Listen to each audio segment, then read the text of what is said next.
December 21, 2012. The date millions feared. The end of the Maya long count calendar. Doomsday preppers stocked bunkers. New Age believers gathered at sacred sites. NASA issued official denials. Polar shifts. Solar flares. Planet collisions. The predictions varied. The fear was real. Then the sun rose. Nothing happened. The world continued. But here's what most people never learned: the Maya never predicted the end of the world. Not once. Not in any surviving text. So what were they actually recording? And why did their calendar become a global prophecy? The answer reveals something important about ancient knowledge and modern fear. The 2012 phenomenon wasn't new. It built for decades. 1966, Michael D. Foucault, a Maya scholar, mentioned in a book that one cycle of the Maya calendar would end in 2012. He didn't say the world would end. Just that a calendar cycle would complete. But the idea took root.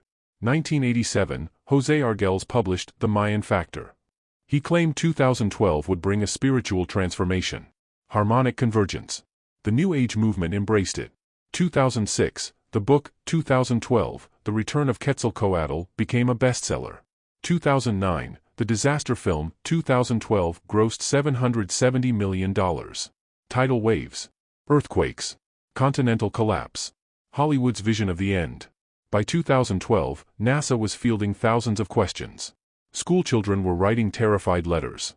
Maya scholars held press conferences trying to explain, this is not what the calendar says. But fear spreads faster than correction. So what did the calendar actually say? Only 2 Maya inscriptions mention the 2012 date. 2. Out of thousands of surviving texts. The primary one, Tortuguero Monument 6. A stone tablet from the 7th century CE. Here's what it says, according to epigraphers who can actually read Maya glyphs. The 13th Baktun will end on Forajaw, the 3rd of Kenkin. Then it will happen, the descent of Baal and Yacht, Ku to the. And that's where it breaks. The inscription is damaged. The rest is missing. Baal and Yacht, Ku, a Maya deity associated with creation and war. His descent likely referred to a ritual ceremony. A rededication. A celebration. The second inscription, from La Corona, is even less dramatic. It references the 2012 date in the context of legitimizing a king's rule. Political propaganda. Nothing apocalyptic. No global destruction. No cosmic catastrophe. No end of the world. Just a calendar cycle completing. Like December 31st. Then January 1st begins. To understand what the Maya recorded, you need to understand their calendar. Actually, calendars. Plural. They used several interlocking systems. The most famous, the long count. It works like this. 1 kn equals 1 day. 1 winal equals 20 kn equals 20 days. 1 ton equals 18 winal equals 360 days. 1 kn equals 20 ton equals 7,200 days, about 20 years. 1 bakton equals 20 kn equals 144,000 days, about 394 years. The Maya creation date, the beginning of the current era, was 13.0.0.0.0. August 11th, 3114 BCE in our calendar. From there, they counted forward. Every single day. 13 baktons equals approximately 5,125 years. December 21st, 2012 marked the completion of the 13th bakton. The date flipped to 13.0.0.0.0 again. Like an odometer. It rolls over. Then keeps going. But here's what's remarkable, the Maya tracked even longer cycles. Pictons. Calibtons. Quintiltons. Allotons. The longest recorded future date? October 13, 4772 CE. They were planning 2,760 years into the future. Does that sound like a civilization predicting the end of the world? The Maya calendar wasn't religious mysticism. It was mathematics. Precise. Sophisticated. Accurate. They used a base, 20 number system. Vigesimal. Like our base, 10 system, but more complex. They independently invented the concept of zero. One of only a few civilizations to do so. Their solar year calculation, 365.2420 days. Modern measurement, 365.2422 days. They were off by 0.0002 days per year. Without telescopes. Without computers. How? Centuries of observation. Record keeping. Generational knowledge. Astronomers watching Venus. Tracking Mars. Predicting eclipses. This wasn't prophecy. It was science. Western culture thinks of time as linear. Birth, life, death. History moves forward. Progress. Evolution. But the Maya, and many ancient cultures, viewed time as cyclical. Circles. Wheels. Eternal return. Seasons repeat. Day and night cycle. The moon waxes and wanes. The stars return to the same positions. Why would time be different? The Hindu concept of yugas. The Greek Platonic year. The Aztec sunstones. Aboriginal dream time. Cycles within cycles. Ages that end and begin again. December 21st, 2012 wasn't the end. It was a transition. One cycle completing. Another beginning. Like New Year's Eve. You don't fear midnight. You celebrate it. But when a foreign culture's calendar rolls over, we project apocalypse onto it. Why? This isn't the first time a calendar ended. December 31st, 999 CE. Medieval Europe. The end of the first millennium. People feared Judgment Day. Apocalypse. But most historians now believe the panic was exaggerated. Life continued. December 31st, 1999. Y2K. Computers programmed with two-digit years would reset to 1900. Predictions, financial collapse. Power grid failures. Nuclear missile launches. People stockpiled food. Withdrew cash. Prepared for chaos. Midnight arrived. A few minor glitches. No catastrophe. Calendars don't predict the future. They measure time. When we fear their endings, we're really fearing our own mortality. The unknown. Change. Ancient peoples understood this. That's why they celebrated transitions. We've forgotten that wisdom. Ancient peoples didn't just track time. They predicted celestial events. Eclipses. Terrifying to those who didn't understand them. The sun devoured. The moon bleeding. But astronomers? They knew. The Saros cycle. 18 years, 11 days, 8 hours. After this period, eclipses repeat in nearly identical patterns. The Babylonians discovered this around 800 BCE. They recorded every eclipse. Built tables. The Greeks inherited this knowledge. Used it to predict eclipses decades in advance. The Chinese recorded eclipses on oracle bones as early as 1200 BCE. By 200 BCE, they could predict them accurately. The Maya? They tracked Venus with such precision they could predict its position 500 years into the future. Their eclipse tables, preserved in the Dresden Codex, are astonishingly accurate. This was prediction based on pattern recognition. Mathematical cycles. Observation. Not supernatural prophecy. Science. But to their contemporaries who didn't understand the mathematics? It looked like magic. Divine knowledge. And that's how prophecy legends begin. The Dresden Codex. One of 4 surviving Maya books. The Spanish burned the rest. Hundreds, possibly thousands of books. Destroyed as pagan idolatry.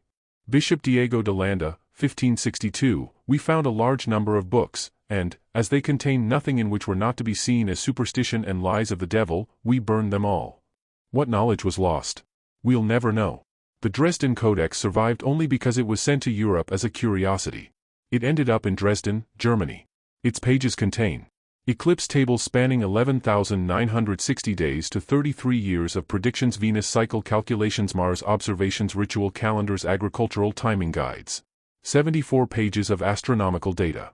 Modern astronomers have checked the math. It's accurate. This wasn't divination. It was practical knowledge. When to plant. When to harvest. When to prepare for eclipses that might terrify the populace. Kings and priests who could predict celestial events held power. But they weren't prophets. They were astronomers. Babylon. 7th century BCE. Astronomers recorded every celestial event. For centuries. The astronomical diaries. Over 1,200 clay tablets. Daily observations. Positions of the moon, planetary movements, eclipses, comets, weather patterns, historical events dated by astronomical markers. They weren't just watching the sky. They were building a database. Patterns emerged. Jupiter returns to the same position every 12 years. Saturn, every 29 years. Venus cycles repeat every 8 years. With enough data, predictions became possible. The MUL.app and tablets, star catalogs. Constellation rising times. Seasonal markers. Greek astronomers like Hipparchus and Ptolemy built on this Babylonian foundation. Without Babylonian record-keeping, Western astronomy wouldn't exist. But here's the key, they didn't view this knowledge as prophecy. It was practical. Kings needed to know when the gods, celestial bodies, were favorable for war, building projects, coronations. Omens, yes. But omens based on mathematical patterns, not mystical visions. China. Shang Dynasty. 1200 BCE. Oracle bones. Turtle shells and ox shoulder blades. Scribes carved questions. Priests applied heat. The bones cracked. The patterns were interpreted as answers from ancestors. Divination. Fortune-telling. But hidden within the questions, astronomical records. Will there be an eclipse on the next full moon? Will the rains come in the proper season? The earliest recorded solar eclipse, 1217 BCE, carved into bone. By the Han Dynasty, 200 BCE, Chinese astronomers maintained detailed records. Solar and lunar eclipses, planetary positions, comets, meteor showers, sunspots, observed through clouds and mist. The world's longest continuous astronomical record. Over 3,000 years. Modern astronomers use Chinese records to study historical eclipses and refine models of Earth's rotation. What began as divination evolved into science. The question isn't whether they saw patterns. It's whether they understood they were patterns, not divine messages. Many did. The distinction between astronomer priests was often blurred. Structures aligned to celestial events. This part is real. Chichen Itza, Mexico. The El Castillo Pyramid. During the spring and autumn equinoxes, the setting sun creates a shadow pattern on the pyramid's north staircase. A serpent appears, slithering down. 7 triangles of light. The head carved at the base. Quetzalcoatl, the feathered serpent, descending from the heavens. Thousands gather to watch. Every March and September. Intentional? Absolutely. The Maya knew exactly what they were doing. Angkor Wat, Cambodia. Spring equinox. The sun rises directly over the central tower. Karnak Temple, Egypt. Winter solstice. The sun illuminates the sanctuary. These aren't coincidences. They're architectural precision. But here's the question, does alignment equal prophecy? No. It equals knowledge, skill, intention. These structures celebrated cosmic order, marked important dates, demonstrated royal and priestly power. The ability to predict the equinox proved you understood the heavens. That gave authority. But it wasn't prophecy. It was engineering. Ireland. Newgrange. Older than the pyramids. Built around 3200 BCE. A massive tomb. Passage and chamber. For 364 days a year, the interior is completely dark. But on the winter solstice, December 21st, the rising sun shines through a roof box. Light penetrates 60 feet down the passage. Illuminates the central chamber for exactly 17 minutes. They engineered this 5,200 years ago. Stonehenge, England. 3000 to 2000 BCE. Summer solstice, the sun rises directly over the heel stone, aligning with the center of the circle. Winter solstice, the sun sets between the uprights of the Great Trilithon. Why? Neolithic peoples depended on agriculture. Knowing the exact solar cycle determined planting and harvest. Missing the season meant famine. These monuments were calendars. Permanent. Precise. Essential. Not prophecy. Survival. Egypt. February 22nd and October 22nd. Abu Simbel. The Great Temple of Ramesses II. Twice a year, at dawn, sunlight penetrates 200 feet into the temple. Illuminates 3 of the 4 statues in the innermost sanctuary, Ramesses II, Are-Horikti, and Ammonius. The 4th statue, Ta, god of darkness, remains in shadow. Always. This wasn't accident. The temple was carved into the mountain with precise orientation. Those dates? Possibly Ramesses' birthday and coronation anniversary. Demonstrating divine favor. The sun god blessing the pharaoh. Karnak Temple. The main axis aligns to the winter solstice sunset. Dendra Temple. The ceiling depicts the zodiac. Star charts. Decans, 10-day periods used in Egyptian timekeeping. Ancient Egyptians divided the night sky into 36 decans. Each rising heliacally, just before sunrise, for 10 days, then replaced by the next. This system regulated temple rituals, festivals, and agricultural cycles. Precision astronomy. Not mystical prophecy. Not every alignment is intentional. Earth has 365 days. The sun rises at different points on the horizon throughout the year. Any structure with windows faces some direction. By chance alone, some alignments will occur. The question, how do we determine intention? Precision. Is the alignment exact, or approximate, repetition? Does it happen at multiple structures in the same cultural context? Do texts or traditions mention the alignment, architectural effort? Did they go out of their way to achieve it? Newgrange, the roof box is a separate architectural feature. Built specifically to admit light. Intentional. Stonehenge, multiple alignments. Clearly deliberate. But a random church that happens to face east? That's just convention, not cosmic precision. Some researchers claim pyramids align to Orion's belt. The correlation is approximate, debated, and lacks textual support. Real alignments, documented, precise, repeated. Speculative alignments, vague, retrofitted, overinterpreted. Ancient peoples didn't encode everything in stone. Sometimes a wall is just a wall. Many ancient cultures described cyclic destruction. The Aztec 5 suns. For previous worlds, each destroyed. First sun, destroyed by jaguar. Second sun, destroyed by hurricanes. Third sun, destroyed by fiery rain. Fourth sun, destroyed by floods. Fifth sun, current to be destroyed by earthquakes. But when? No specific date. Just, eventually. Greek philosophy, the great year. Plato's concept of a perfect cosmic cycle, after which all celestial bodies return to their original positions. How long? Estimates ranged from 36,000 to millions of years. Norse mythology, Ragnarok. The twilight of the gods. The world burns and sinks into the sea. Then is reborn. But no calendar countdown. No prophecy date.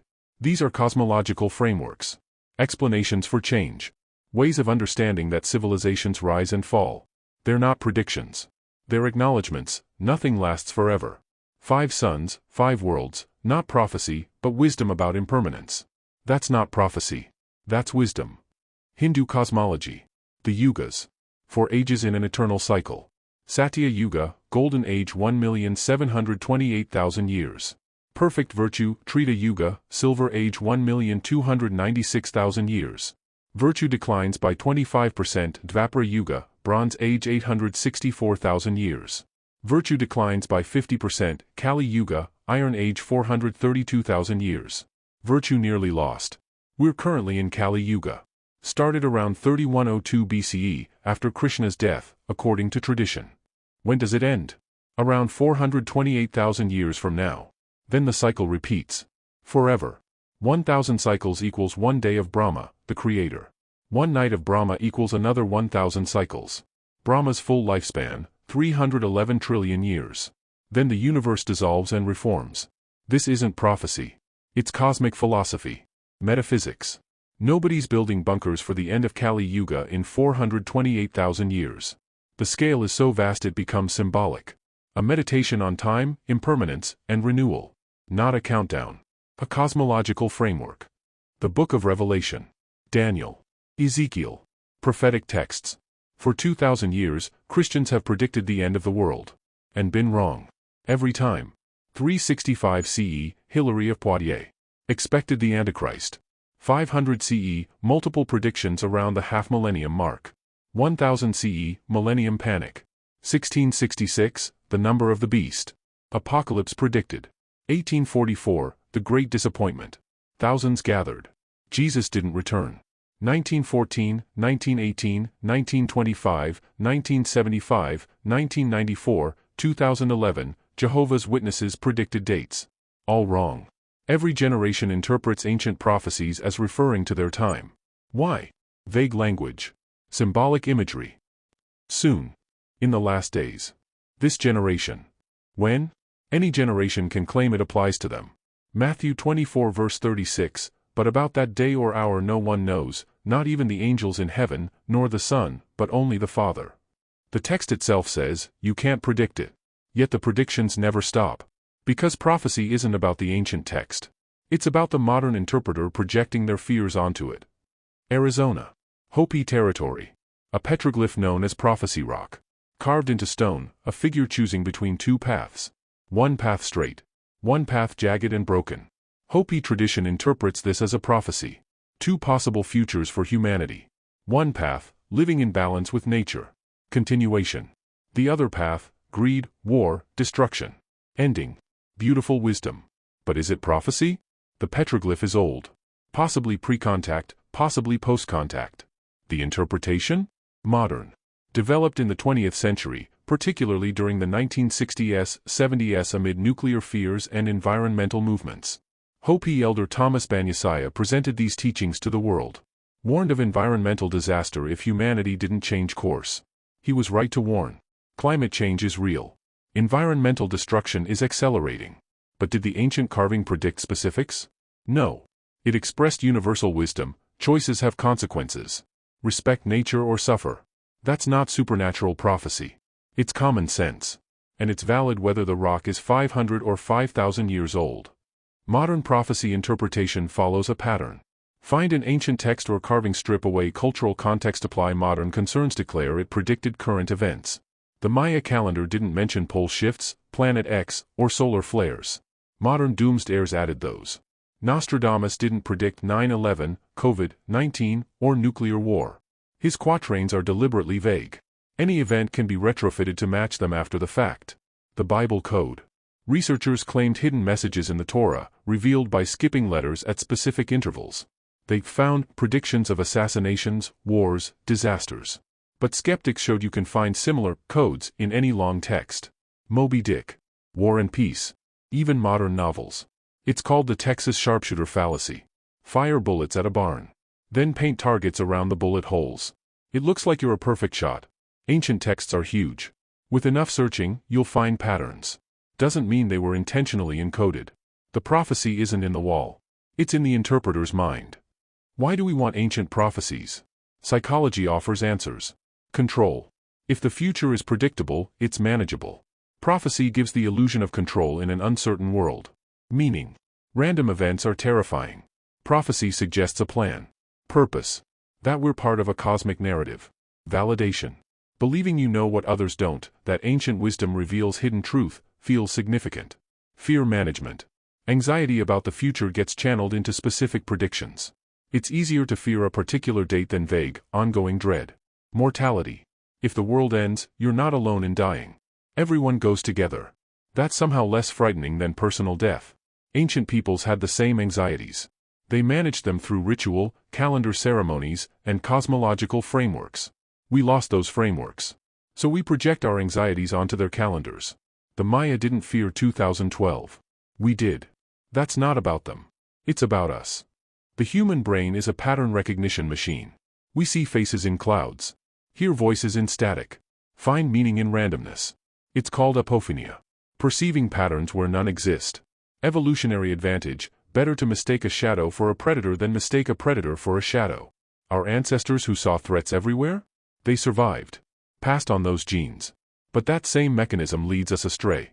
We see the man in the moon constellations as pictures, when they're just random stars, prophecies in ancient texts, when they're just records or myths. Confirmation bias amplifies this. Once you believe ancient peoples encoded prophecies, you'll find evidence everywhere. You'll ignore contradictions. Explain away failures. Remember hits, forget misses. The Maya calendar ended on December 21, 2012. Nothing happened. Did believers abandon the prophecy? No. They reinterpreted it. Spiritual awakening. Invisible shift. We're in a transition period. The prophecy becomes unfalsifiable. Can't be proven wrong. That's not prophecy. That's belief immune to evidence. So what did ancient peoples actually predict? Seasons. Eclipses. Planetary positions. Not because they were mystics. Because these predictions had practical value. Agriculture. Know when to plant. When to harvest. Miss the season, people starve. Flooding. The Nile flood was Egypt's lifeblood. Predicting its timing was essential. Eclipses. If priests could predict the sun going dark, they held power. But it was math, not magic. Ritual timing. Festivals aligned to celestial events demonstrated cosmic order. Reassured people the universe was stable. Navigation. Polynesian wayfinders used stars to cross thousands of miles of ocean. Not prophecy. Precision astronomy. The predictions that worked were based on repeating patterns. Cycles. The predictions that didn't work? We don't remember them. Survivorship bias. Only the successes get recorded and passed down. Ancient peoples made plenty of wrong predictions. We just don't have records of them because failed prophecies get forgotten. What survives? Successful astronomy, practical calendar systems, and vague enough prophecies that any outcome can be claimed as fulfillment. The most important prophecy ancient peoples made, when the rain would come. For agricultural societies, this was life or death. The Maya tracked Venus not for mysticism.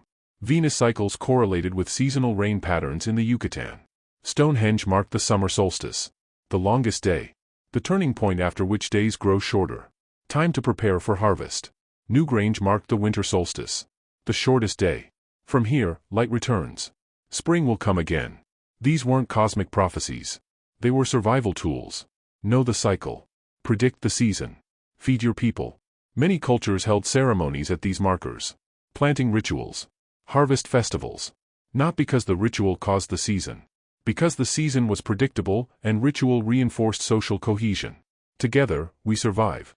Modern people see ancient calendars and think, prophecy, mysticism, cosmic wisdom. Ancient peoples thought, if we plant now, we'll eat in 3 months. That's not less profound. It's more practical. And that practicality kept civilizations alive for millennia. Ancient astronomy served multiple purposes. Political power. If you can predict an eclipse, you demonstrate divine favor. Kings and priests used this to legitimate rule. Social order. Shared calendars and festivals unified communities. Everyone celebrates the same days. That creates identity. Knowledge preservation. Astronomical observations passed down through generations. Teacher to student. A form of cultural continuity. Time measurement. Without clocks, celestial movements measured time. Day, month, year.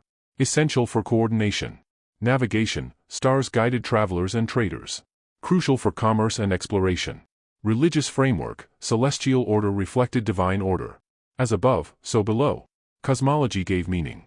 All of these are real, practical functions. Prophecy, in the modern sense of predicting specific future events, wasn't the goal. Pattern recognition was. If X happens in the sky, Y happens on Earth. Sometimes the correlations were real, seasons and celestial positions. Sometimes they were imagined, planetary positions and human fate. But even astrology, which we now consider pseudoscience, served a function, giving structure to chaos.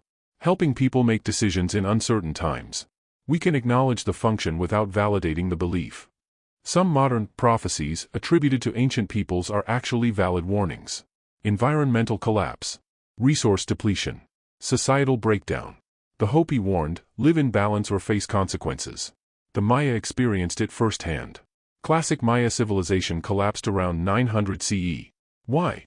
Prolonged drought. Deforestation. Agricultural failure. Warfare. They didn't predict our future. They lived through their own disaster. And their experience contains a lesson: civilizations that exceed their resource base collapse.